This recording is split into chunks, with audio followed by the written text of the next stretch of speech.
Hello and welcome everyone and welcome to this session of the direct taxation for CMA final students।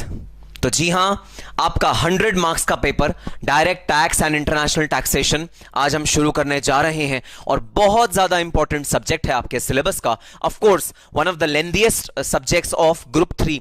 Group 3 में अगर और subjects देखे जाएं तो mostly subjects लेंदी ही हैं, लेकिन डायरेक्ट टैक्सेशन आपको सबसे ज्यादा लेंदी टॉपिक्स में से नजर आएगा, सबसे ज्यादा हेवी टॉपिक्स में से नजर आएगा डायरेक्ट टैक्सेशन।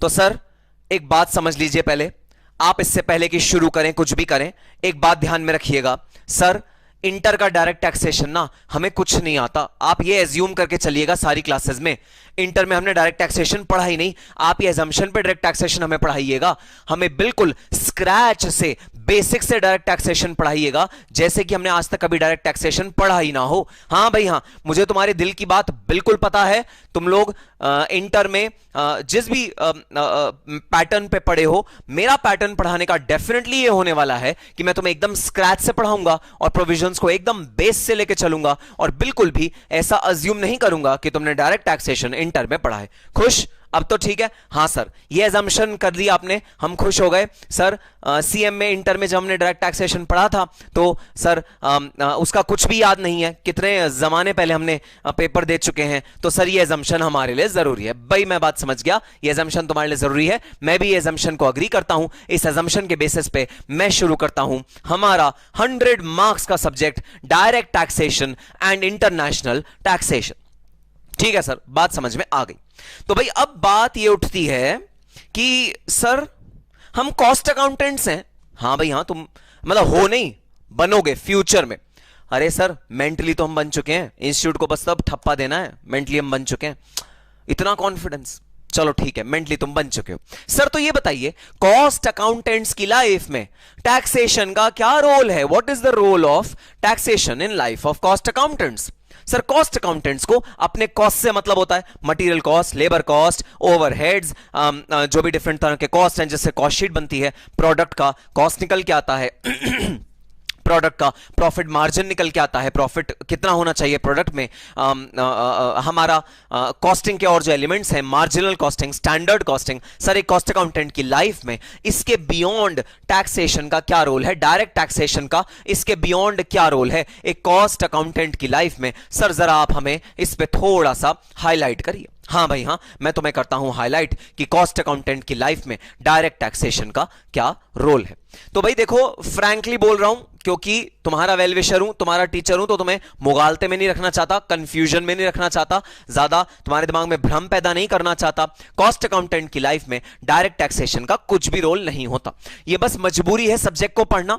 मजबूरी क्यों है? मजबूरी इसलिए क्योंकि इंस्टीट्यूट ने 100 मार्क्स का हमारे सिलेबस में डाला हुआ है। That is the only problem which I have, because of which I have to study and I have to clear this particular subject. In my practical life, in my job, in my company, I will not use direct taxation in any manner whatsoever as a cost accountant. मेरे लिए कोई use ही नहीं है cost accountancy profession में direct taxation का। क्यों use नहीं है सर? क्योंकि सर कॉस्ट अकाउंटेंट्स का जो कोर एरिया होता है, वो कोर एरिया कॉस्ट अकाउंटेंट्स के लिए होता है कॉस्टिंग, कॉस्ट अकाउंट्स मेंटेन करना, कॉस्ट शीट मेंटेन करना, कॉस्ट ऑडिट करना।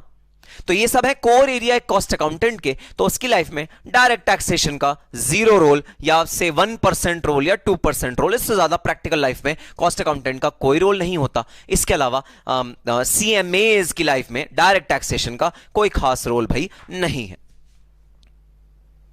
और जो मैंने अभी पिछले 2 मिनट में बोला वो सब बिल्कुल गलत था, बिल्कुल गलत था। जी हां, आपको ऐसा लग सकता है कि डायरेक्ट टैक्सेशन का रोल कॉस्ट अकाउंटेंट की लाइफ में 0 है या निल है, क्योंकि cost accountant is bothered with the cost which are incurred by the company, with the cost which are incurred in the product, the cost which are incurred while manufacturing a particular product। आपको definitely ऐसा लग सकता है, लेकिन वास्तविकता यह है, actual situation यह है कि कॉस्ट अकाउंटेंट की लाइफ में डायरेक्ट टैक्सेशन का बहुत ज्यादा रोल होता है। Why? Because direct taxation is essentially a cost for the company. Company के लिए डायरेक्ट टैक्सेशन एक बहुत बड़ी कॉस्ट होती है। तो हर डिसीजन को लेते हुए कोई भी सीएफओ कोई प्रोडक्ट बनाता है, कोई भी प्रोडक्ट को मैन्युफैक्चर करता है, किसी भी प्रोडक्ट को बना रहा होता है, direct taxation is one of the major things जो उसके दिमाग में हमेशा हमेशा रहता है। और डायरेक्ट टैक्सेशन के इंप्लीकेशन जानने के लिए हर सीएफओ आतुर रहता है। Direct taxation is definitely a cost. Instances हुए हैं हिंदुस्तान की हिस्ट्री में जहां पर डायरेक्ट टैक्सेशन की वजह से कंपनीज ने अपने ऑपरेशंस को बंद करने का फैसला लिया है। ऐसे इंस्टांसेस हुए हैं हिंदुस्तान की सरजमी पे। इतने बड़े बड़े टैक्स केसेस इंडिया के हिस्ट्री में आए हैं, जो टैक्स केसेस में जो टैक्स लायबिलिटी होती थी वो हजारों हजारों करोड़ की होती थी। तो कई कंपनीज ने स्टेटमेंट दिया है कि डायरेक्ट टैक्सेशन की वजह से हम इंडिया छोड़ के जा रहे हैं, क्योंकि डायरेक्ट टैक्सेशन यहां पर बहुत ज्यादा हैवी है। तो जी हां, एक बहुत इंपॉर्टेंट एलिमेंट आपकी कॉस्ट शीट का रहेगा क्या? Direct taxation. इनडायरेक्ट टैक्सेशन तो डेफिनेटली एक इंपॉर्टेंट एलिमेंट होता ही होता है, जीएसटी कितना लगेगा एक प्रोडक्ट पे, लेकिन डायरेक्ट टैक्सेशन भी इक्वली इंपॉर्टेंट होता है। सर, डायरेक्ट टैक्सेशन इंपॉर्टेंट कैसे होता है? डायरेक्ट टैक्सेशन इंपॉर्टेंट ऐसे होता है कि अगर टैक्स रेट किसी भी ईयर में इंक्रीज हो जाता है तो आपका जो प्रॉफिट मार्जिन बचेगा वो रिड्यूस हो जाता है। तो जो कंपनीज बहुत कम प्रॉफिट मार्जिन पे अपना बिजनेस करती हैं, बहुत ज्यादा उनके जो नेट प्रॉफिट रेशियो या जो आफ्टर टैक्सेशन प्रॉफिट रेशियो होता है, जिनका वो बहुत बहुत बहुत कम होता है, अगर डायरेक्ट टैक्सेशन के रेट में थोड़ा सा भी इजाफा आया या थोड़ा सा भी रिडक्शन हुआ तो बहुत बड़ा इंपैक्ट पड़ेगा डिसीजन मेकिंग के कंपनी पे कि भाई हम इस प्रोडक्ट लाइन को, इस प्रोडक्ट को कंटिन्यू करना चाहते हैं या नहीं चाहते। कंपनी कहती है इतनी मेहनत करो प्रोडक्ट को बनाने में, इतना ज्यादा एफर्ट लगाओ पूरे के पूरे कंपनी का प्रोडक्ट को कंस्ट्रक्ट करने में, उसे सेल करने में, उसे मार्केट करने पे, at the end of the day अगर टैक्स के बाद हमारे पास कुछ बचा ही नहीं, कोई मार्जिन हमारे पास बचा ही नहीं, तो फिर कंपनी का क्या फायदा? कंपनी इस तरह से डिसीजन लेती है।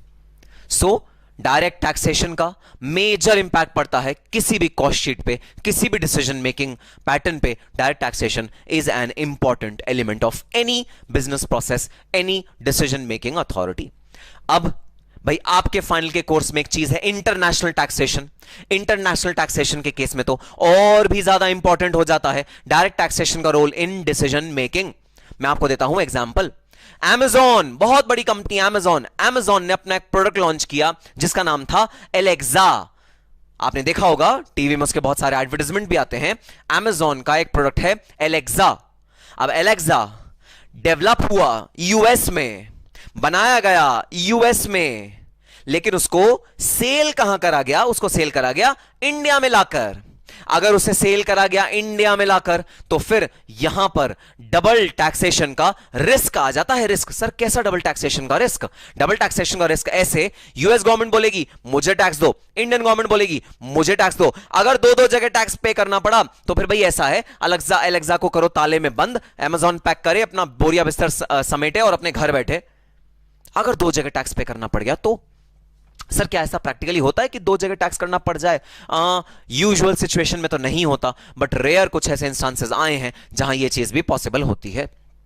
सो एलेक्सा जैसी चीज में, किसी भी तरह के इंटरनेशनल टैक्सेशन में जब भी डिसीजन मेकिंग करी जाती है, डायरेक्ट टैक्सेशन का मेजर रोल होता है कि भाई ये बताओ हमें कहां कहां किस किस कंट्री में कितना कितना टैक्स देना पड़ेगा। कहीं ऐसा ना हो हमारा सारा का सारा प्रॉफिट मार्जिन अलग अलग कंट्रीज में टैक्स देने में निकल जाए और हम क्या लेके बैठे हो हाथ में? कुछ भी नहीं। सो ये एक बहुत इंपॉर्टेंट डिसीजन मेकिंग एलिमेंट है डायरेक्ट टैक्सेशन, जो किसी भी बिजनेस डिसीजन को, किसी भी बिजनेसमैन को इंपैक्ट करता है। तो प्लीज ऐसा मत सोचना कि कॉस्ट अकाउंटेंट्स की लाइफ में सर टैक्सेशन का क्या रोल है। टैक्सेशन हर किसी फाइनेंस प्रोफेशनल को टच करता है इन अ यूनिक वे। हर किसी फाइनेंस प्रोफेशनल के लिए इंपॉर्टेंट होता है direct taxation, and direct taxation is not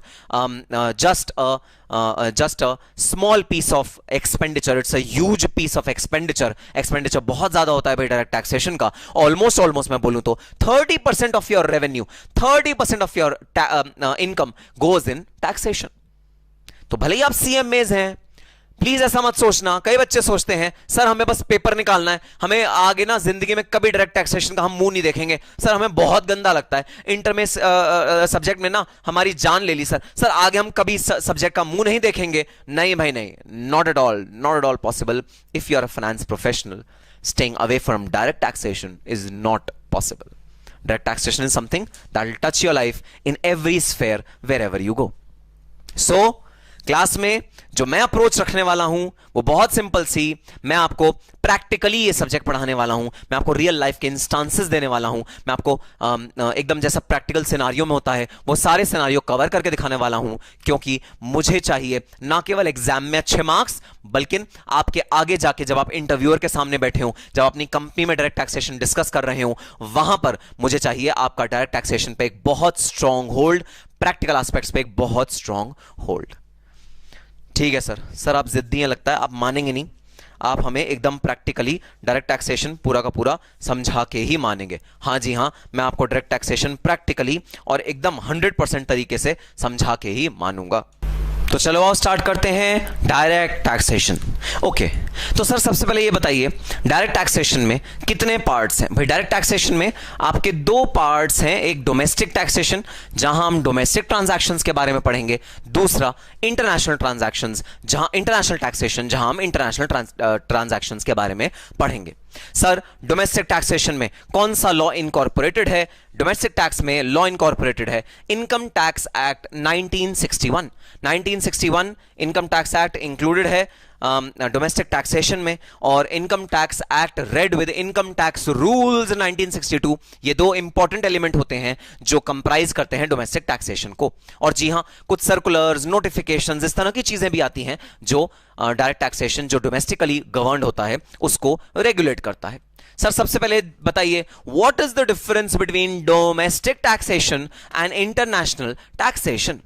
तो भाई वो टैक्सेशन जो डोमेस्टिक ट्रांजैक्शंस पे लगता है, डोमेस्टिक मतलब इंडिया के अंदर ही जो ट्रांजैक्शंस हो रही हैं उस पे जो टैक्सेशन अप्लाई होता है उसे कहते हैं डोमेस्टिक टैक्सेशन। जैसे आपने इंडिया के अंदर ही ट्रांजैक्शन करी, आपने इंडिया के अंदर ही बिजनेस करा, आपने इंडिया के अंदर ही एम्प्लॉयमेंट करी, आपने इंडिया के अंदर ही सैलरी अपनी एक्यूमुलेट करी, आपने इंडिया के अंदर ही हाउस प्रॉपर्टी की इनकम को जनरेट किया। अगर आपने विद इन इंडिया अपनी अर्निंग्स करी, अपना रेवेन्यू अर्न किया within India, that is known as domestic transactions. और अगर आपने इंटरनेशनली अपने ट्रांजैक्शंस करी, इंटरनेशनली बिजनेस किया, किसी और कंट्री के साथ कोई लेन देन किया, किसी और कंट्री के साथ अपना व्यवहार किया, उसे बोलते हैं international transactions. So international transaction पे जो टैक्सेशन लगता है उसे बोलते हैं इंटरनेशनल टैक्सेशन। डोमेस्टिक ट्रांजैक्शन पे जो टैक्सेशन लगता है उसे बोलते हैं domestic taxation. So domestic taxation and international taxation are two types of taxation which is there in our syllabus. तो भाई इंटरनेशनल टैक्सेशन ऑलमोस्ट आता है आपके एग्जाम में 25 to 30 मार्क्स का, और domestic taxation balance paper form करेगा। सर डोमेस्टिक टैक्सेशन में income tax act 1961, income tax rules 1962, income tax के सर्कुलर्स, इनकम टैक्स के नोटिफिकेशंस, ये सारी की सारी चीजें डोमेस्टिक टैक्सेशन में कवर होती हैं। सर इंटरनेशनल टैक्सेशन में क्या कवर होता है? इंटरनेशनल टैक्सेशन में भाई सबसे पहले तो कवर होता है income tax act 1961। Cheating sir, cheating sir, cheating sir, income taxation, income tax act 1961 तो यहां डोमेस्टिक में कवर हुआ था, ये दोबारा इंटरनेशनल पे कैसे कवर हो गया? आपने तो बोला था इनकम टैक्स 1961 हम डोमेस्टिक टैक्सेशन को स्टडी करते हुए पढ़ेंगे, आपने यहां ये दोबारा कैसे लिख दिया? अरे भाई एक्ट में भी प्रावधान है कुछ इंटरनेशनल टैक्सेशन से रिलेटेड, कुछ प्रावधान जो बेसिक सोर्स है इंटरनेशनल टैक्सेशन का वो इनकम टैक्स एक्ट ही है। जी हां, इनकम टैक्स एक्ट को सपोर्ट करने के लिए एक और चीज है डबल टैक्सेशन अवॉइडेंस अग्रीमेंट्स, जो दो कंट्रीज के बीच में समझौते होते हैं। यह समझौता डबल टैक्सेशन अवॉइडेंस अग्रीमेंट और मल्टीलेटरल इंस्ट्रूमेंट, मैं सब पढ़ाऊंगा, सब डिटेल में पढ़ाऊंगा। इन दोनों का मतलब क्या होता है, क्या इनके पीछे लॉजिक है, क्या इनके पीछे रीजनिंग है, सब चीजें पढ़ाऊंगा। बट बस अभी ये समझ लो डोमेस्टिक टैक्सेशन में सिर्फ income tax act 1961, income tax rules 1962, income tax के नोटिफिकेशन, सर्कुलर्स, जितने भी सपोर्टिंग डॉक्यूमेंट्स होते हैं वो सब डोमेस्टिक टैक्सेशन के पर्व्यू में आते हैं। और इंटरनेशनल टैक्सेशन के पर्व्यू में होता है income tax act 1961, DTA, MLI, ये सब चीजें मिलकर बनता है international tax law. So these are the two major parts which we have to study in our syllabus. Sir आज हम कौन सा पार्ट इन दोनों में से शुरू करने वाले हैं? भाई आज हम शुरू करने वाले हैं अपना 30 मार्क्स का, अप्रोक्सीमेटली 30 मार्क्स का पोर्शन, इंटरनेशनल टैक्सेशन। तो जैसा कि मैंने आपको बताया, इंटरनेशनल टैक्सेशन मींस वो वाला टैक्सेशन जो इंटरनेशनल ट्रांजैक्शंस पे अप्लाई होता है, उसे बोलते हैं इंटरनेशनल टैक्सेशन। ये हमारे सिलेबस में 25 to 30 मार्क्स का मैंडेटरी आता ही आता है।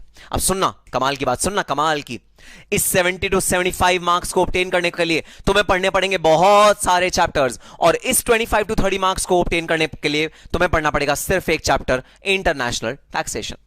तो ये जो पार्ट है आपके सिलेबस का, इसको आपको बहुत अच्छी तरह से तैयार करना पड़ेगा, बहुत अच्छी तरह से समझना पड़ेगा, ताकि आप इसके इफेक्टिव ये 30 to 25 मार्क्स ऑब्टेन कर सको अपने एग्जामिनेशन में। उनको ऑब्टेन करने के लिए आपको ये वाला पार्ट बहुत अच्छी तरह समझना पड़ेगा, पार्ट ऑफ इंटरनेशनल टैक्सेशन। ठीक है सर, तो चलो स्टार्ट करते हैं इंटरनेशनल टैक्सेशन। सब hold on sir, hold on, time please. क्या हुआ सर? फिर वही बात सामने आ रही है सर, कहीं इंटरनेशनल टैक्सेशन का बैकग्राउंड डोमेस्टिक टैक्सेशन तो नहीं है। फिर सर हमें समझने में प्रॉब्लम होगी, क्योंकि डोमेस्टिक टैक्सेशन हमने आपको बताया सीएम में इंटर में कोई ढंग से नहीं करा सर फिर समझने में प्रॉब्लम होगी, आप ये पढ़ा दोगे फिर हम आगे कैसे बढ़ेंगे सर, फिर दोबारा दिक्कत होगी सर। कहीं सीएम में इंटर का डोमेस्टिक टैक्सेशन या डोमेस्टिक टैक्सेशन एज सच कहीं रिलेटेड तो नहीं है इंटरनेशनल टैक्सेशन से? कहीं हमें समझने में दिक्कत तो नहीं होगी इंटरनेशनल टैक्सेशन को? अगर हम डोमेस्टिक टैक्सेशन को बहुत अच्छे तरह नहीं पढ़े हैं तो कोई दिक्कत नहीं होगी। International taxation is absolutely a new, a fresh topic which is there in your syllabus. इसका domestic taxation से लिंक तो है, लेकिन मैं वो लिंक समझाऊंगा तुम्हें स्क्रैच से। बिल्कुल भी अपने दिमाग से ये बात निकाल देना कि तुमने पीछे कुछ पढ़ा होना चाहिए इंटरनेशनल टैक्सेशन को समझने के लिए। कोई दिक्कत नहीं है इंटरनेशनल टैक्सेशन को फ्रेश स्टार्ट करने के लिए, even if your mind has no memories of domestic taxation. हाँ भाई हाँ, तुम गजनी हो, गजनी नहीं याद है तुम्हें डोमेस्टिक टैक्सेशन के कोई भी प्रोविजन, कोई टेंशन नहीं है। International taxation is independent of domestic taxation. जहां भी डिपेंडेंस होगी वहां मैं तुम्हें एक्सप्लेन करूंगा ढंग से। ठीक है सर, अब रिलीफ आ गया। ठीक है सर, अब हम इंटरनेशनल टैक्सेशन को स्टार्ट कर सकते हैं। तो भाई इंटरनेशनल टैक्सेशन का जो बेस है वो बेस है इंटरनेशनल ट्रांजैक्शंस। इंटरनेशनल टैक्सेशन का जो बेस है वो बेस है इंटरनेशनल ट्रांजैक्शंस। इंटरनेशनल ट्रांजैक्शंस का मतलब ये ऐसी ट्रांजैक्शंस जो विद इन इंडिया नहीं हो रही, जो इंडिया और किसी और कंट्री के बीच में हो रही हैं, they are known as international transactions. So जो टैक्सेशन इंटरनेशनल ट्रांजैक्शन पे अप्लाई करता है उस वाले टैक्सेशन को बोलते हैं इंटरनेशनल टैक्सेशन। सर ये क्या मतलब हुआ? सर ये क्या मतलब हुआ? गलत बात है सर चाहे ट्रांजैक्शन डोमेस्टिक हो चाहे ट्रांजैक्शन इंटरनेशनल हो, लॉ तो दोनों पे एक ही लगना चाहिए। ये क्या नाइंसाफी है सर? नाइंसाफी क्यों सर? चाहे मैं अपने इंडिया के ही लोगों से डील कर रहा हूं, चाहे मैं इंडिया बाहर जाके एशिया के लोगों से डील कर रहा हूं, सर अलग अलग लॉ क्यों? अरे मेरा प्रोडक्ट सेम है। सपोज मैं हल्दीराम के नमकीन बेचता हूं, मैं हल्दीराम के नमकीन बेचता हूं, ये मेरा व्यापार है। मैं हल्दीराम से थोक में नमकीन खरीदता हूं, वो नमकीन मैं बाहर जाके या इंडिया में बेचता हूं। मैं उनका होलसेलर हूं या रिटेलर हूं। मैं हल्दीराम के ऑथराइज फ्रेंचाइजी मैंने ली हुई है, मैं हल्दीराम के प्रोडक्ट्स को डिस्ट्रीब्यूट करता हूं। सर ऐसा क्यों? ऐसा क्यों कि सर अगर मैं वो बेचूं इंडिया में, अगर ट्रांजैक्शन हो इंडिया में सर, तो मेरे पे लगेगा इनकम टैक्स एक्ट 1961। और अगर मैं बेचूं इंडिया से बाहर जाके, अगर मैं बेचूं फॉरेन कंट्रीज में, तो मेरे पे लगेगा एक डिफरेंट लॉ। सर ऐसा क्यों? ऐसा कैसे हो सकता है सर? ऐसा क्यों हमारे लॉ ने करा है? इतना ज्यादा कॉम्प्लिकेशन क्यों आ गई है? रीजन बड़ा सिंपल सा है। जब तुम व्यापार करते हो इंडिया के अंदर अंदर, तो तुम्हारी जो गवर्निंग अथॉरिटी होती है वो होती है Indian income tax act. Indian income tax act या इंडियन इनकम टैक्स अथॉरिटी। तुम्हें गवर्न कौन कर रहा है? Indian income tax authority. तो वहां पर जो लॉ लगता है वो कौन चलाता है? इंडियन इनकम टैक्स अथॉरिटी चलाती है। और जैसे ही तुमने किसी और की सरजमी पे पैर रख दिया और वहां पर तुम कोई इकोनॉमिक ट्रांजैक्शन करने लगे, वहां पर एक और बंदा पिक्चर में आ जाता है। वो बंदा कौन है? वो बंदा है US revenue authorities, which are the income tax department of US. US का इनकम टैक्स डिपार्टमेंट होता है यूएस रेवेन्यू अथॉरिटीज। सो जो डोमेस्टिक ट्रांजैक्शंस होती हैं, डोमेस्टिक ट्रांजैक्शंस को गवर्न करती हैं इनकम टैक्स अथॉरिटीज। और जहां पर तुमने अपनी कंट्री से बाहर किसी और की कंट्री में पैर रखा, वहां पर फॉरेन कंट्री की इनकम टैक्स अथॉरिटीज भी पिक्चर में आ जाएंगी। हमारे केस में यूएस रेवेन्यू अथॉरिटीज भी पिक्चर में आ जाएंगी। यह रीजन है कि हमको ज्यादा सतर्क रहना पड़ेगा इंटरनेशनल ट्रांजैक्शन में। हमें जो हम डोमेस्टिक ट्रांजैक्शन में टैक्सेशन कर रहे हैं उसके अलावा कुछ और करना पड़ेगा इंटरनेशनल ट्रांजैक्शन में। हमें ज्यादा सतर्क रहना पड़ेगा, बिकॉज एक और एंटिटी है जो कि इन्वॉल्व हो गई है, एक और टैक्स अथॉरिटी है जो कि इन्वॉल्व हो गई है इस पूरी की पूरी ट्रांजैक्शन में, which is US revenue authorities. और यह रीजन है कि हम क्यों इंटरनेशनल टैक्सेशन अलग से पढ़ते हैं। तो जो ट्रांजैक्शन इंटर कंट्री होती है उसका लॉ अलग, और जो ट्रांजैक्शन विद इन कंट्री होती है उसका लॉ अलग। यही रीजन है कि इन दोनों लॉ में हल्का सा होता है डिफरेंस। ठीक है सर, बात समझ में आ गई। तो यह है रेलेवेंस इंटरनेशनल टैक्सेशन का। अब आओ समझते हैं what do you mean by international transaction. ये इंटरनेशनल ट्रांजैक्शन क्या होती है? भाई सबसे पहले बता दो ये ट्रांजैक्शन क्या होती है, फिर मैं तुम्हें बता दूंगा इंटरनेशनल ट्रांजैक्शन क्या होती है। मुझे बता दो ट्रांजैक्शन क्या होती है, फिर मैं तुम्हें बता दूंगा इंटरनेशनल ट्रांजैक्शन क्या होती है। तो मुझे तुम ट्रांजैक्शन की बस डेफिनेशन बता दो। ठीक है सर। सर ट्रांजैक्शन की डेफिनेशन सुनिए। सर ट्रांजैक्शन की डेफिनेशन है any activity which takes place between two और more people, it is known as a transaction. कोई भी ऐसी एक्टिविटी जो दो लोगों के बीच में होती है उसे कहते हैं ट्रांजैक्शन। तो भाई ट्रांजैक्शन किस तरह की हो सकती है? ट्रांजैक्शन हो सकती है भाई सेल परचेज, हां जी, लीज ऑफ प्रॉपर्टी, हां जी, कैपिटल एसेट सोल्ड, हां जी, rent income from rent which is received, हां जी, ट्रांजैक्शन, ब्याज मिलना, इंटरेस्ट, ब्याज मिलना, इंटरेस्ट, लोन की ट्रांजैक्शन दो लोगों के बीच में, हां जी, ट्रांजैक्शन। तो बिजनेस की जितनी भी तुम ट्रांजैक्शन सोच सकते हो सब ट्रांजैक्शन किसके परव्यू में आ जाती हैं? ट्रांजैक्शन के परव्यू में आ जाती हैं। एनी बिजनेस एक्टिविटी और every business activity is covered under the purview of transaction. So first word is transaction. तो buy, sell, lease out, interest received, dividend received, royalty income, any kind of business transaction which happens between two or more people is known as transaction. अब सवाल उठता है what do you mean by international transaction? What do you mean by international transaction? तो भाई ऐसी transaction जो दो countries के दो इंडिविजुअल्स के बीच में होती हैं, जहां क्रॉस बॉर्डर ट्रांजैक्शन इन्वॉल्व होती है, उसे बोलते हैं इंटरनेशनल ट्रांजैक्शन। वो ट्रांजैक्शन जो सरहद को पार करके बाहर भी चली जाती है उसे बोलते हैं इंटरनेशनल ट्रांजैक्शन या cross border transaction. So international transaction means any transaction of sale of a product, of purchase of a product, of purchase of raw material, or selling of services, royalty, interest, dividend, any kind of transaction which happens between two or more companies situated in two different countries is known as international transaction. और मैंने आपको पहले ही बताया भाई, जहां दूसरी government involve हो गई वहां मुझे रहना पड़ेगा ज्यादा सतर्क। सर ऐसा क्यों बोल रहे हो? क्या यह गवर्नमेंट बदमाश है? क्या यह गवर्नमेंट मिस्चीवियस है जिसकी वजह से ज्यादा सतर्क रहना पड़ेगा? नहीं भाई नहीं, मिस्चीवियस कोई नहीं होता, बदमाश कोई नहीं होता। सब अपने इंटरेस्ट की रक्षा करते हैं, सब अपने हितों की रक्षा करते हैं। हितों की रक्षा दोनों इंडियन इनकम टैक्स अथॉरिटी भी करेंगी, यूएस रेवेन्यू अथॉरिटी भी करेंगी, जिसकी वजह से हम इंटरनेशनल टैक्सेशन में दोनों अथॉरिटीज को इक्वल इंपॉर्टेंस देंगे। अब सर कैसे हितों की रक्षा दोनों करेंगी और कैसे वो डिस्प्यूट में कन्वर्ट होगा, आओ देखते हैं। भाई यहां यह है इंडिया में है मिस्टर ए।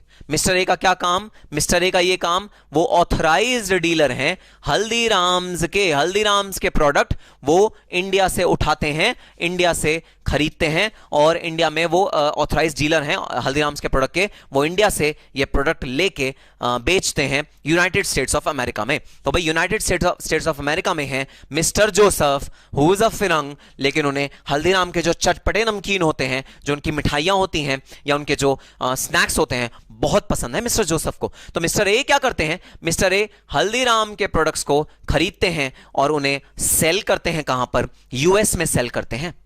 यूएस वाले लोग मिस्टर जोसेफ इन वाले हल्दीराम के पैकेट्स को परचेज करते हैं। तो बताओ सेल कौन कर रहा है? सेल कर रहे हैं मिस्टर ए। परचेज कौन कर रहा है? परचेज कर रहे हैं मिस्टर जोसेफ। तो यह हो गई भाई एक इंटरनेशनल ट्रांजैक्शन। अब सवाल उठता है, अगर ये एक इंटरनेशनल ट्रांजैक्शन है, हर ट्रांजैक्शन पे टैक्स लगता है, हर ट्रांजैक्शन पे टैक्स पे करना होता है, ऑब्वियस सी बात है इस ट्रांजैक्शन पे भी टैक्स पे करना होगा। अब सवाल ये उठता है, इस ट्रांजैक्शन पे टैक्स पे कौन करेगा? सर आइडियली टैक्स पे उसे करना चाहिए जिसकी इनकम है। जो इनकम कमा रहा है वही तो टैक्स पे करेगा। अरे बताना इनकम किसकी है? इनकम सर इनकम है मिस्टर ए की। मिस्टर जोसेफ का तो खर्चा है, खर्चा। मिस्टर जोसेफ का तो एक्सपेंडिचर है, उन्होंने परचेज किया ना मिस्टर जोसेफ ने, तो ये तो एक्सपेंडिचर है, वो तो एक्सपेंस कर रहे हैं, एक्सपेंस खर्चा है। इनकम किसकी है भाई? इनकम है मिस्टर ए की। आइडियली अगर मैं कोई लॉ नहीं, अभी लॉ को रेफर नहीं करता, मैं बिल्कुल इनकम टैक्स एक्ट को छूता नहीं, मैं एकदम लेमैन हूं, लॉजिक से तो मैं बोल रहा हूं, अपने ब्रेन से तो मैं बोल रहा हूं, लॉजिक से तो मैं बोल रहा हूं। भाई बताना जिसकी इनकम उसी को टैक्स पे करना चाहिए। तो टैक्स लेवी करने की जो राइट आएगा इस ट्रांजैक्शन पे वो किसके पास आना चाहिए? आइडियली इनकम टैक्स अथॉरिटीज की, इंडियन इनकम टैक्स अथॉरिटीज के पास आना चाहिए, क्योंकि A is in India, A India में है, इस वजह से जो टैक्सेशन का राइट आना चाहिए वो आना चाहिए भाई मिस्टर ए पे, वो आना चाहिए इंडियन इनकम टैक्स अथॉरिटीज पे। यूएस रेवेन्यू अथॉरिटीज को बिल्कुल भी मतलब नहीं होना चाहिए इस वाले ट्रांजैक्शन से, क्योंकि यूएस में तो ये खर्चा है, खर्चा। लेकिन भाई हर आदमी इस दुनिया में लालची होता है। लालची मतलब सबको अपने हितों की रक्षा करने का राइट है और सबको रेवेन्यू कलेक्ट करने का राइट है। तो जितनी भी रेवेन्यू अथॉरिटीज हैं सबको रेवेन्यू कलेक्ट करने का राइट है। वो चाहेंगी कि ऐसी ट्रांजैक्शन जहां पर आपका कोई राइट नहीं भी बनता वहां भी मैं टैक्स रिकवर करूं, हर गवर्नमेंट ये चाहेगी, बिल्कुल चाहेगी सर। तो यूएस रेवेन्यू अथॉरिटीज कैसे इस ट्रांजैक्शन को जाने देंगी? नहीं जाने देंगी सर। कुछ ना कुछ तिकड़म लगा के, कुछ ना कुछ लॉ लगा के, कुछ ना कुछ रूल लगा के यूएस रेवेन्यू अथॉरिटीज इस इनकम को टैक्स अपनी कंट्री में करना चाहेंगी। इनकम टैक्स अथॉरिटीज के पास तो इनकम टैक्स एक्ट है, इसी तरह यूएस रेवेन्यू अथॉरिटीज के पास भी यूएस का इनकम टैक्स एक्ट है। यूएस अथॉरिटीज चाहेंगी कि सुनो मिस्टर ए, तुम इस इनकम पे यूएस पे टैक्स दे दो। सर ये तो बड़ा गलत है। गलत नहीं है भाई, मैं तुम्हें देता हूं logic. There are 2 primary and 1 secondary charge to income tax. Sir ये चार्ज टू इनकम टैक्स क्या होता है? चार्ज टू इनकम टैक्स मतलब किसका राइट है इनकम टैक्स कलेक्ट करने का। अब देखो इंडियन इनकम टैक्स अथॉरिटी कह रही है मिस्टर ए इंडिया में है, पूरी की पूरी इनकम इंडिया में जनरेट हुई है, इंडिया की इनकम है, इंडियन इनकम टैक्स अथॉरिटीज को टैक्स देने का राइट होना चाहिए। यूएस अथॉरिटीज कह रही है नहीं भाई नहीं, सुनो मिस्टर जोसेफ ने पेमेंट करी है, तो जो मिस्टर जोसेफ ने पेमेंट करी है, तुमको जो इनकम हुई है वो कहां से हुई है? यूएस से हुई है, तो जरा लाओ तुम मुझे टैक्स दे दो, इस वाली ट्रांजैक्शन पे मुझे टैक्स मिलना चाहिए। दोनों अथॉरिटीज आपस में लड़ रही हैं। लड़ने का बेसिस देखना, चार्ज ऑफ इनकम टैक्स किसके हाथों में होता है, चार्ज ऑफ टैक्स किसके हाथों में होता है, उसके लिए रूल्स क्या है वो सुनना। रूल नंबर वन ध्यान से सुनना, the source rule. Source rule का मतलब ये कि इनकम टैक्स अराइज कहां से हो रहा है, कौन से वो एसेट्स हैं, कौन से वो इंफ्रास्ट्रक्चर है, कौन सी वो कंपनी है, कौन सा वो पूरा सेटअप है जिसकी वजह से इनकम टैक्स या इनकम की ये ट्रांजैक्शन जो है जिसमें इनकम हो रही है वो अराइज हो रहा है। इंटरनेशनल ट्रांजैक्शन जो हो रही है उसका सोर्स क्या है, उसका जड़ क्या है? बताना इस ट्रांजैक्शन में जड़ क्या है? सर जड़ है हल्दीराम्स और मिस्टर ए और हल्दीराम्स की डील, फ्रेंचाइजी डील। तो जो इस ट्रांजैक्शन का सोर्स है वो इंडिया है। कैसे?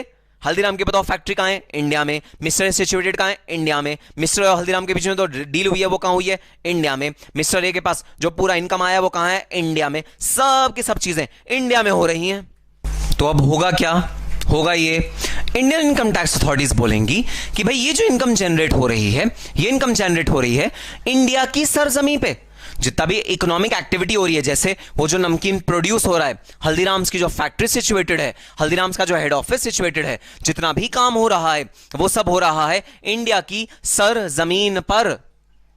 और यूएस टैक्स अथॉरिटीज बोलेंगी अरे सुनना, ये जो पूरा सेल्स हुई है, जो इनकम जनरेशन हुआ है, वो इनकम जनरेशन हुआ है यूएस की सरजमी पे। जरूर मिस्टर ए कोई यूएस में प्रेमाइसिस होल्ड करते होंगे, किसी तरह का कोई ऑफिस होल्ड करते होंगे, किसी तरह का कोई लिंक होल्ड करते होंगे जिसके थ्रू अपने प्रोडक्ट्स बेचते होंगे, और उस लिंक की वजह से, उस प्रेमाइसिस की वजह से ये इनकम हो रही है जनरेट। तो इस इनकम का जो सोर्स है, रेवेन्यू का जो सोर्स है, रेवेन्यू कहां से आ रहा है, रेवेन्यू कहां से आ रहा है, ये होता है सोर्स रूल। तो रेवेन्यू कहां से आ रहा है? यूएस रेवेन्यू अथॉरिटीज कहेंगी कि रेवेन्यू आ रहा है यूएस से।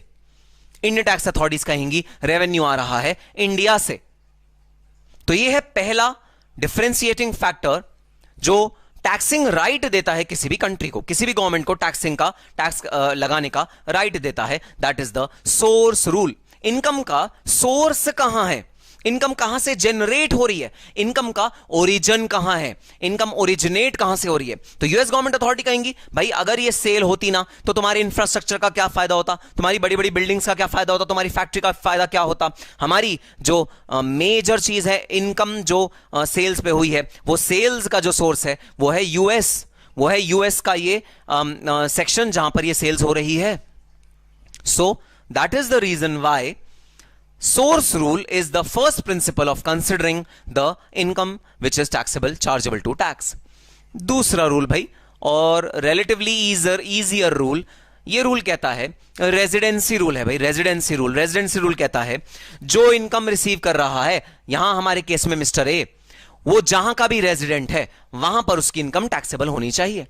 तो सुनो इनकम टैक्स अथॉरिटीज, अगर मिस्टर ए तुम्हारा रेजिडेंट है तो इंडिया में ये वाली इनकम टैक्स होनी चाहिए, यूएस में नहीं होनी चाहिए। अगर मिस्टर ए यूएस का रेजिडेंट होता, सपोज मिस्टर ए 182 डेज से ज्यादा यूएस में ही रह रहा होता और वो यूएस का रेजिडेंट होता, तो फिर हम क्या कहेंगे कि भाई ये टैक्सेशन यूएस में होनी चाहिए। This is the residency rule. तो दो प्राइमरी रूल्स हैं भाई, ये क्या दो प्राइमरी रूल्स हैं? सोर्स रूल और रेजिडेंसी रूल। रेजिडेंसी रूल कहता है जो जहां का रेजिडेंट, उसकी इनकम उसी कंट्री में टैक्स होनी चाहिए। सोर्स रूल कहता है नहीं भाई नहीं, रेजिडेंसी को मत मानो, ये मानो इनकम का ओरिजिन कहां से है, जहां से इनकम का ओरिजिन वहां से आप रेवेन्यू को टैक्स करो, वहां पर आप रेवेन्यू को टैक्स करो। तो सर अब एक चीज बता दीजिए, अगर सोर्स रूल के हिसाब से चलें तो सर हमें ऐसा लग रहा है थोड़ा थोड़ा सोर्स रूल यूएस में, इंडिया में भी है, थोड़ा थोड़ा सोर्स यूएस में भी है। हमें ना दोनों का मिक्स लग रहा है। जी हां, ऐसा भी हो सकता है that the taxing right is split, taxing right split हो जाए बिटवीन इंडिया एंड यूएस। ऐसा भी हो सकता है भाई, यूएस वाले क्या चाहेंगे, यूएस वाले चाहेंगे सारा का सारा यूएस में टैक्स हो जाए, इंडिया वाले टैक्स अथॉरिटीज क्या चाहेंगी, सारी की सारी इंडिया में टैक्स हो जाए। लेकिन ऐसे रूल्स हैं, हम आगे चल के अपने सेक्शंस में पढ़ेंगे, जहां पर हम स्प्लिट कर देंगे इनकम को। कुछ पोर्शन इंडिया के हाथ में टैक्स कर देंगे जहां तक सोर्स इंडिया में हम मानेंगे, कुछ पोर्शन यूएस के हाथ में टैक्स कर देंगे जहां तक हम यूएस में सोर्स मानेंगे। सो स्प्लिटिंग इज ऑल्सो पॉसिबल। सो लड़ाई झगड़ा कहां? लड़ाई झगड़ा ये भाई, हमें टैक्सेशन के राइट्स डिस्ट्रीब्यूट करने हैं। इंटरनेशनल ट्रांजैक्शन में सबसे बड़ी दुख की बात ही ये होती है, हमें टैक्स कौन करेगा, यूएस करेगा या इंडिया करेगा, इसको स्प्लिटिंग करना है। इसको स्प्लिटिंग करते हुए हमें दिक्कत ही आती है किस कंट्री को हम कितना राइट दें स्प्लिट करने का। जिस कंट्री को हम ज्यादा राइट देंगे स्प्लिट करने का वो खुश रहेगा, जिस कंट्री को हम कम राइट देंगे स्प्लिट करने का वो नाराज रहेगा हमसे। अब सर ये हम कौन है, कौन स्प्लिटिंग राइट देता है कंट्रीज को? स्प्लिटिंग राइट देती हैं कंट्रीज खुद। जी हां, यूएस की अथॉरिटी और इंडिया की अथॉरिटी दोनों बैठती हैं आमने सामने एक टेबल पे और वो नेगोशिएट करती हैं और वो मांडवली करती हैं, वो एक दूसरे से डिस्कशन करती हैं कि कहां पर टैक्सिंग राइट, किस ट्रांजैक्शन का टैक्सिंग राइट किस कंट्री को मिलना चाहिए. This is known as the mutual discussion, which is documented in a document called DTAA. अब सुनना, डबल टैक्सेशन अवॉइडेंस अग्रीमेंट क्या होता है भाई. इस पूरी ट्रांजैक्शन में इंडियन गवर्नमेंट बोलेगी, सुनो मिस्टर ए, तुम रेजिडेंट हो इंडिया के, तो जरा रेजिडेंट रूल लगा दो और इंडिया में पूरा का पूरा टैक्स दे दो.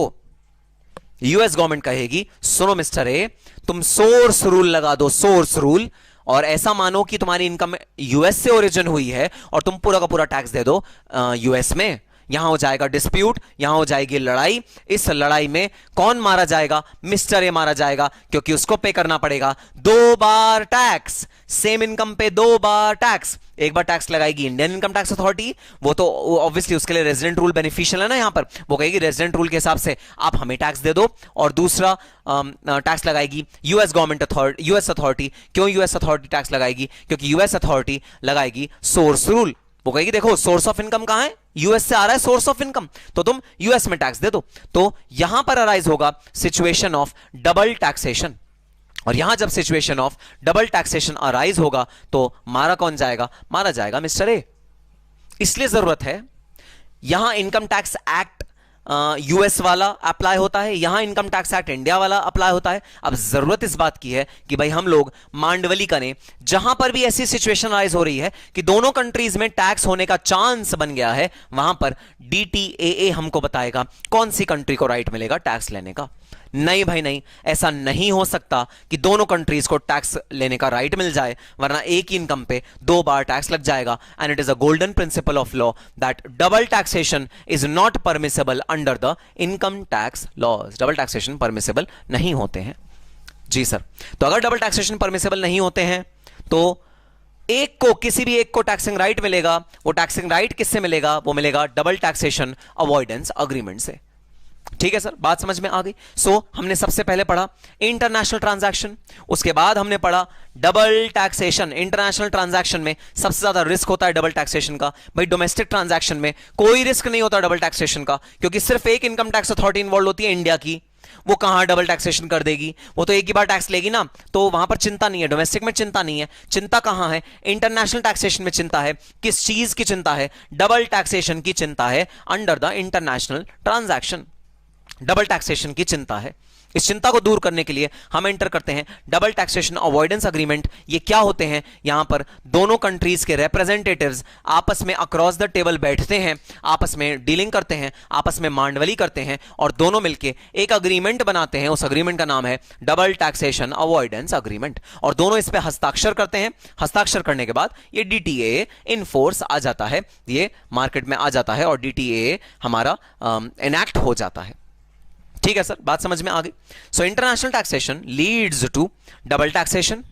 Double taxation is the source of dispute between two countries and therefore there is a need of double taxation avoidance agreement. या एक वर्ड और आज आपको इंट्रोड्यूस करता हूं भाई आपके साथ, MLI, मल्टीलेटरल इंस्ट्रूमेंट. अब समझो ये क्या होता है मल्टीलेटरल इंस्ट्रूमेंट. भाई डबल टैक्सेशन अवॉइडेंस अग्रीमेंट दो लोगों के बीच में होता है, दो कंट्रीज के बीच में होता है, दो कंट्रीज के रिप्रेजेंटेटिव्स के बीच में होता है. मल्टीलेटरल इंस्ट्रूमेंट मल्टीपल कंट्रीज के बीच में होता है. तो भाई जैसे जो साउथ एशियन कंट्रीज हैं, जैसे India, Myanmar, Bangladesh, Japan, China और जितने भी साउथ मलेशिया, जितने भी साउथ एशियन कंट्रीज हैं, उन सब ने मिलकर बोला भाई हम इंडिविजुअली एक दूसरे के साथ बैठेंगे, पहले तुमसे बात करो, फिर तुमसे बात करो, फिर तुमसे बात करो, फिर तुमसे बात करो, आओ सब इकट्ठा मिल जाते हैं और सब एक कॉमन प्लेटफॉर्म पे आके कॉमन एक दूसरे के लिए लॉ बना देते हैं. भाई सीधी सी बात है, डबल टैक्सेशन अवॉइड कर रहे हैं तो जो लॉ प्रिंसिपली बनना चाहिए वो तो सबके लिए कॉमन होना चाहिए. अगर हमें सोर्स रूल मानना है तो वो यूएस के लिए भी इंडिया को सोर्स रूल मानना चाहिए, सिंगापुर के लिए भी इंडिया को सोर्स रूल मानना चाहिए, मलेशिया के लिए भी इंडिया को सोर्स रूल मानना चाहिए. अगर हमें रेजिडेंसी रूल मानना है तो सारी कंट्रीज के लिए हमें सेम मानना चाहिए. आइडियली कायदे की बात तो एक ही होगी ना सब कंट्रीज के साथ. तो इसलिए एक नया कॉन्सेप्ट आया, कॉन्सेप्ट का नाम है एमएलआई, जिसके अंदर दो कंट्रीज आपस में बैठ के बात नहीं करेंगी, मल्टीपल कंट्रीज आपस में बैठ के बात करेंगी और एक निष्कर्ष तक पहुंचेंगी कि भाई टैक्सेशन का राइट किसके हाथ में होना चाहिए। सो दो concepts, DTA double taxation avoidance agreements and MLI, MLI मतलब मल्टीलेटरल इंस्ट्रूमेंट। ठीक है सर, बात समझ में आ गई। सो आओ डबल टैक्सेशन पे चलते हैं। सो सर, डबल टैक्सेशन का मतलब जब हम एक ही इनकम पे दो बार टैक्स दे रहे हैं, अगर हम सेम इनकम पे दो बार टैक्स दे रहे हैं उसे बोलते हैं डबल टैक्सेशन। अब डबल टैक्सेशन दो टाइप का होता है, economic double taxation, juridical double taxation. दोनों में एक चीज कॉमन है, सेम इनकम है, सेम इनकम, वही सेम इनकम है। और उस पे इकोनॉमिक डबल टैक्सेशन पे सेम इनकम, ये चीज कॉमन है दोनों में। इकोनॉमिक डबल टैक्सेशन पे सेम इनकम पे दो टैक्स पेयर टैक्स दे रहे हैं, ज्यूरिडिकल डबल टैक्सेशन पे सेम इनकम पे सेम टैक्स पेयर दो बार टैक्स दे रहा है। सर ये नहीं समझ में आया, खिचड़ी पक गई। आओ समझाता हूं। मिस्टर ए को इंडियन इनकम टैक्स अथॉरिटी बोलती हैं, सुनो मिस्टर ए, तुम रेजिडेंट हो क्या इंडिया के? मिस्टर कहता है ऑफ कोर्स यस, पला बड़ा हूं इंडिया में भाई, इंडिया में ही मैंने सारा का सारा अपना बचपन बिताया, कॉलेज इंडिया से करा है, एमबीए इंडिया से करा है, बिजनेस अपना इंडिया में ही खोला था, सब कुछ मैंने इंडिया से ही करा है। तो सुनो मिस्टर ए, अगर तुम रेजिडेंट हो इंडिया के तो फिर तुम्हें टैक्स भी कहां देना पड़ेगा? इंडिया में देना पड़ेगा। रेजिडेंसी रूल के according Indian income tax is authorised to levy tax on any income of a resident. Mister ने कहा ठीक है, मैं पे कर देता हूं। यूएस रेवेन्यू अथॉरिटीज ने मिस्टर ए को बोला, सुनो मिस्टर ए, ठीक है तुमने इंडियन इनकम टैक्स अथॉरिटी की बात सुन ली, बात समझ में आई, लेकिन सुनना, सोर्स रूल के अकॉर्डिंग इस इनकम का जो सोर्स है, इस इनकम का जो जनरेट करने का जो माध्यम है, जो ओरिजिन है, वो यूएस है, तो तुम्हें यूएस में टैक्स देना पड़ेगा। अब इन मिस्टर ए सर पकड़ के बैठ गए, क्योंकि उनके हाथ में हो गया double taxation. US authority tax मांग रही है, income tax Indian authority tax मांग रही है, ऐसे सर पे हाथ पकड़ के बैठ गए, हो गए बिल्कुल परेशान। मिस्टर ए कह रहे हैं मैं क्या करूं, मेरे हाथ में तो हो गया डबल टैक्सेशन। तो जब same income same tax payer के हाथ में दो बार टैक्स हो जाती है, same income same tax payer के हाथ में दो बार टैक्स हो जाती है, उसे बोलते हैं ज्यूरिडिकल डबल टैक्सेशन। ज्यूरिसडिक्शन की वजह से डबल टैक्सेशन हो रहा है इस वाले केस में, juridical double taxation. Same income same tax payer, mister A की ही इनकम है, एक ही इनकम है, और वो दो जगह टैक्स हो रही है, एक बार यूएस में टैक्स हो रही है, एक बार इंडिया में टैक्स हो रही है, juridical double taxation. Same income same tax payer भी सेम है, इनकम भी बिल्कुल सेम है। अब अगला पार्ट है इकोनॉमिक डबल टैक्सेशन। सुनना, same income different taxpayer. तो सर अब ये बता दो क्या होता है ये इकोनॉमिक डबल टैक्सेशन। तो इकोनॉमिक डबल टैक्सेशन में जो दो वर्ड्स लिखे हैं वो हैं same income different tax payers. जब same income different tax payers के हाथ में टैक्स होती है उसको बोलते हैं इकोनॉमिक डबल टैक्सेशन। तो आओ मैं दोबारा अपना चार्ट बना रहा हूं, इंडिया, यूएस, और इस बार मैं दो कंपनीज का यहां पर नाम लिखने वाला हूं। ये कंपनी है ओरेकल इंडिया प्राइवेट लिमिटेड और ये कंपनी है ओरेकल सिस्टम्स कॉरपोरेशन इंक। तो ये है parent company Oracle Systems Corporation Inc, ये है Indian company Oracle India private limited. Oracle Systems Corporation Inc 100% shares hold करती है ओरेकल इंडिया प्राइवेट लिमिटेड के। Oracle India private limited is a wholly own subsidiary of Oracle Systems Corporation Inc. Oracle India private limited is a wholly own subsidiary for Oracle Systems Corporation Inc. तो natural सी बात है, Oracle India private limited जितना भी income कमाती होगी उसमें से एक सब्सटैंशियल पोर्शन किसको देती होगी भाई डिविडेंड्स की तरह अपने शेयर होल्डर को। शेयर होल्डर का क्या नाम है? Oracle Systems corporation. हाँ जी हाँ सर। तो sir Oracle India private limited कमाती होगी, कमाने के बाद अपने शेयर होल्डर्स को पैसा देती होगी, वो पैसा डिविडेंड्स के रूप में ओरेकल सिस्टम्स कॉरपोरेशन को देती होगी। कौन? Oracle India private limited. अब हम लोगों ने लॉ में एक कॉन्सेप्ट पढ़ा था, आपने इंटर में भी पढ़ा होगा, फाइनल में भी है, सैलोमन वर्सेस सैलोमन का केस, जिसमें कहते थे कि there is a corporate veil, there is a corporate veil which is there between the company and the share holders, and that corporate veil means company has a different identity, share holders have a different identity. ऐसा corporate law के हमने principles में कहीं तो पढ़ा था। हाँ जी हाँ सर, पढ़ा था। लिफ्टिंग ऑफ कॉर्पोरेट व्हील एक कॉन्सेप्ट पढ़ा था हमने। दोनों को हम अलग अलग पर्सन मानते हैं, लेकिन एक कायदे की बात बताओ यार, मैं भावुक हो रहा हूं, मैं इमोशनल हो रहा हूं, इमोशन होने के तहत मैं तुमसे एक बात पूछ रहा हूं, बताना जरा, क्या कंपनी शेयर होल्डर्स दोनों एक दूसरे, एक ही सिक्के के दो पहलू नहीं हैं? क्या दोनों एक ही पर्सन नहीं है? क्या दोनों एक ही चीज के दो रूप नहीं हैं? अरे भाई, शेयर होल्डर ही तो कंपनी है और कंपनी ही तो शेयर होल्डर है। शेयर होल्डर ही तो सारे डिसीजन लेता है, कंपनी में कैसे काम होगा, क्या काम होगा, operation activity board of director को दी जाती है, बोर्ड ऑफ डायरेक्टर चूज कौन करता है, अगेन शेयर होल्डर चूज करते हैं। तो इस सारा का सारा काम जो होता है वो कंपनी और शेयर होल्डर की मिली भगत से ही तो होता है। तो ये जो लिफ्टिंग ऑफ कॉर्पोरेट व्हील का कंसेप्ट है, ये जो कंसेप्ट है कि दो लोग अलग अलग होते हैं, या दो जो एंटिटीज होती हैं, ये जो दो पर्सन है वो अलग अलग दो पर्सन है, ये जो पूरा कॉन्सेप्ट है जो हम लॉ में पढ़ते हैं, भाई इस वाले कॉन्सेप्ट के चलते जरा मुझे बता दो, क्या प्रैक्टिकली, वो कॉन्सेप्ट को ध्यान में रखो, लेकिन क्या प्रैक्टिकली, क्या शेयर होल्डर और कंपनी एक ही बात है या दोनों अलग अलग बात है? वो कॉन्सेप्ट मैंने लॉ में पढ़ा है, वो बिल्कुल ठीक है, लेकिन सर अगर हम प्रैक्टिकली सोचें तो सर एक ही बात है। जो बिजनेस इनकम, सुनना जरा ध्यान से, जो बिजनेस इनकम कंपनी कमा रही है, वो बिजनेस इनकम, अरे भाई कंपनी अपने पास रख के क्या करेगी? थोड़ा सा तो री इन्वेस्टमेंट के लिए चाहिए होता है, लेकिन बाकी कंपनी अपने पास रख के क्या करेगी?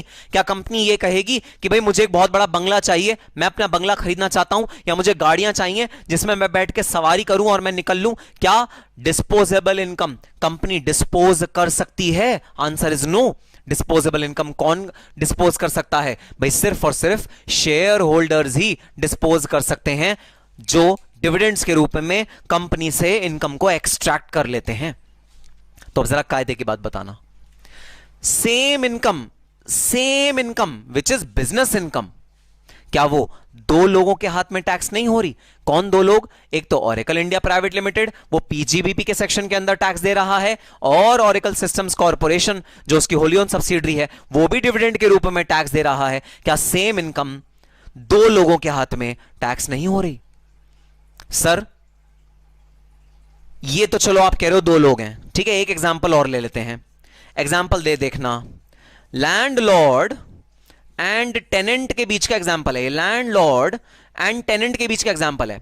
लैंडलॉर्ड टेनेंट को रहने की परमिशन देता है, राइट टू यूज देता है, और टेनेंट लैंडलॉर्ड को रॉयल्टी नहीं, रेंट देता है, रेंट। तो लैंडलॉर्ड टेनेंट को राइट टू यूज देता है, टेनेंट लैंडलॉर्ड को रेंट देता है।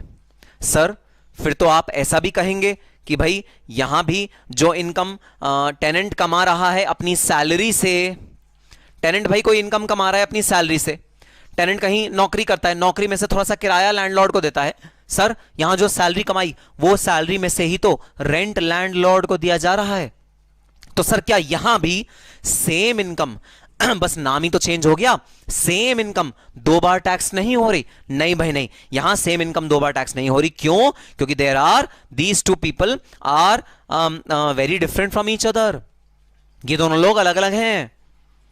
लेकिन यहां पर ये दोनों लोग सिर्फ लॉ की निगाहों में अलग अलग हैं, प्रैक्टिकली देखा जाए तो ये दोनों लोग एक ही हैं, चाहे वो शेयर होल्डर हो चाहे वो कंपनी हो, क्योंकि शेयर होल्डर ही कंपनी को चलाते हैं और 100% सब्सिडरी है। तो यहां पर ये एग्जांपल बड़ा डिफरेंट है, यहां पर दो अलग अलग लोग हैं, लेकिन भाई यहां पर दो अलग अलग लोग नहीं हैं।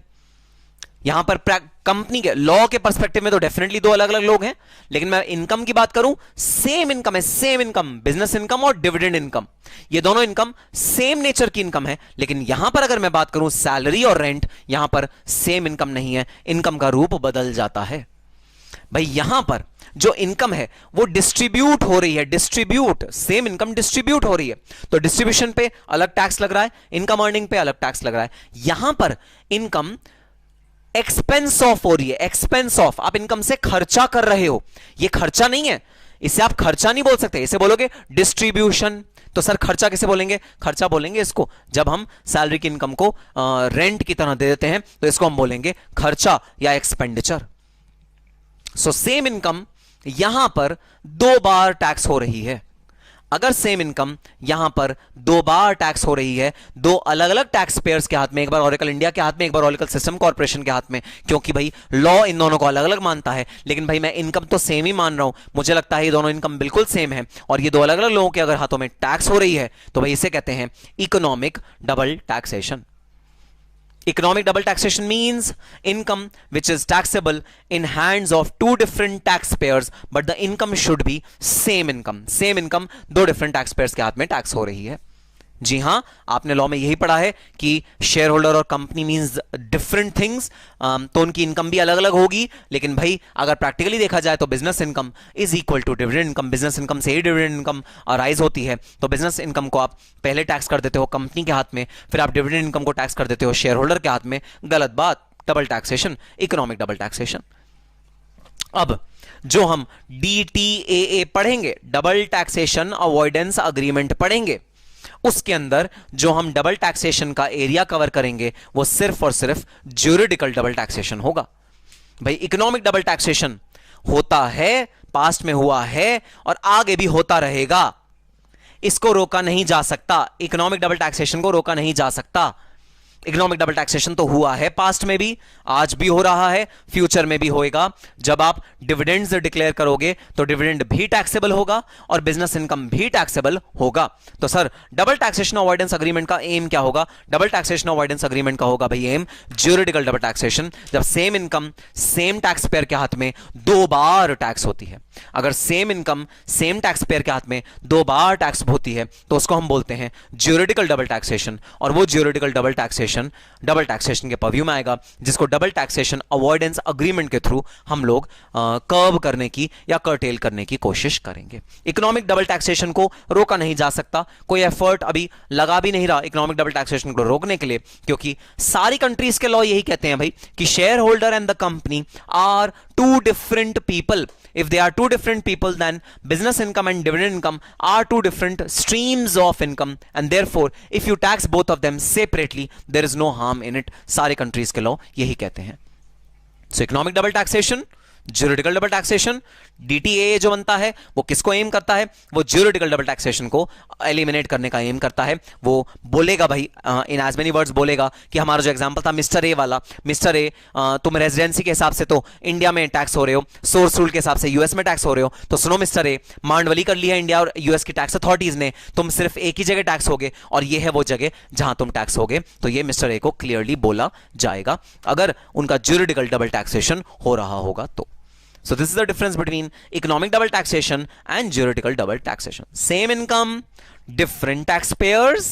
Same income, same taxpayer. If are taxed twice, then it is known as juridical double taxation. If this is the situation, then it is known as economic double taxation.